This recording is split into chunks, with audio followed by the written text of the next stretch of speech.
Before you were born, before the universe ignited, before light, before darkness, there was not emptiness. There was not space. There was not even nothing, as you understand it. What if reality is not a thing, but a balancing act? What if your identity is not who you are, but a temporary pattern in something infinite? And what if death is not the end of you, but the relaxation of a cosmic tension? Tonight, we're diving into one of the most radical metaphysical frameworks ever constructed. A journey through nothing, polarity, God as process, the architecture of the soul, and why consciousness might be the universe examining itself. This is not religion. This is not nihilism. This is something else. Welcome to Beyond Existence. Chapter 1, Before Being. We've all heard the question, what came before the Big Bang? But that question assumes something existed before it. The deeper question is, what came before existence itself? According to the metaphysical architecture laid out in Beyond Existence, the answer is not darkness, not void, not emptiness, but nothing. Not nothing as absence. Nothing as undifferentiated potential. Imagine a state without contrast. No light, no dark, no self, no other, because contrast hasn't emerged yet. This nothing isn't a lack, it's a womb. And then something impossible happens. The absolute makes a distinction within itself, and with that, polarity is born. Existence, non-existence, presence, absence, and from their oscillation, reality begins. Reality isn't a solid object, it's stabilized tension, like a vibration, like music, like breath through a flute. Chapter 2, The Flute of Pan. There's an ancient Greek myth about Pan. Pan pursues a nymph named Syrinx. She transforms into reeds.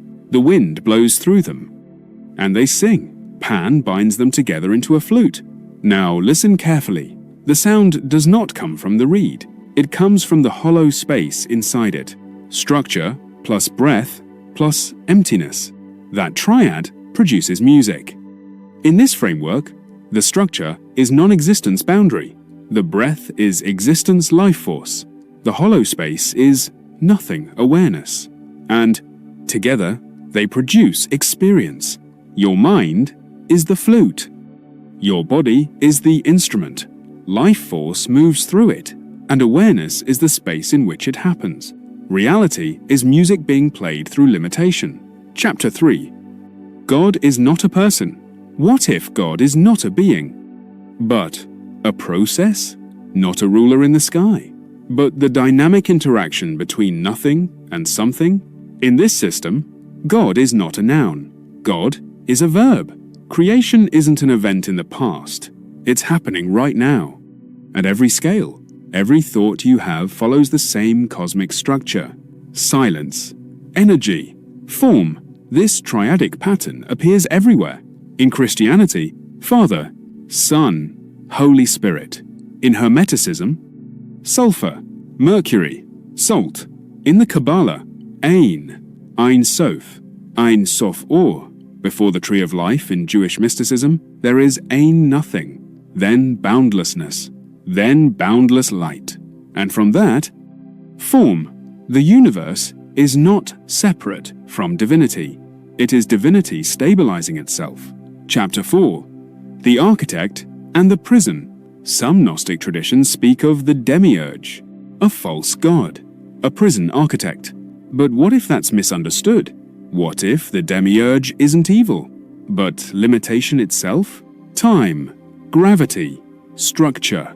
Without them, no stars, no bodies, no stories, no you. Constraint is not punishment. It's what makes experience possible. You can't play a game without rules. You can't tell a story without structure. Forgetting your divine origin? That might not be exile. It might be immersion, like a dream that only feels real because you forget you're dreaming. Chapter 5. The ego is not your enemy.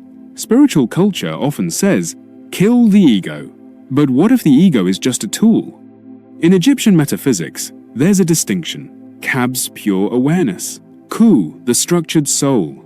Your identity. Awareness doesn't evolve. Identity does. Your ego is not a mistake. It's a stabilization pattern. Like a whirlpool in water. But when the whirlpool forgets its water, suffering begins. The goal isn't ego death. It's ego transparency. To let awareness shine through identity without distortion. Chapter 6. Magic without superstition. Magic isn't bending physics. It's reorganizing recursion. Belief shapes perception. Perception shapes action. Action reshapes environment. Environment feeds back into belief. This is a feedback loop. When unconscious, it's conditioning. When conscious, it's magic. Chaos magic speaks of Kia, universal mind, of chaos generative potential, not disorder, pre-order, probability before collapse. When your will becomes coherent, you influence probability fields, not by fantasy, but by alignment. This is how leaders reshape nations, how artists reshape culture, how movements reshape history. It's recursive coherence at scale. Chapter 7. Death is relaxation. Imagine a whirlpool in a river. It looks separate, distinct, alive, but it's just patterned motion in water. When the whirlpool dissolves, the water remains. Identity is patterned awareness. Death is decoherence. The pattern relaxes. Nothing is lost. The field remains. You are not a thing. You are a modulation, and modulation returns to stillness. But the stillness is enriched. Because experience happened, final chapter, the infinite game. If everything returns to nothing, does anything matter? Yes, because participation enriches the field. The universe doesn't need you, but it expresses through you. This is not nihilism. This is not dogma. This is an infinite game. Nothing becoming something, so it can experience itself and return, not as loss, but as completion. You were never separate from the absolute. You were never outside the field.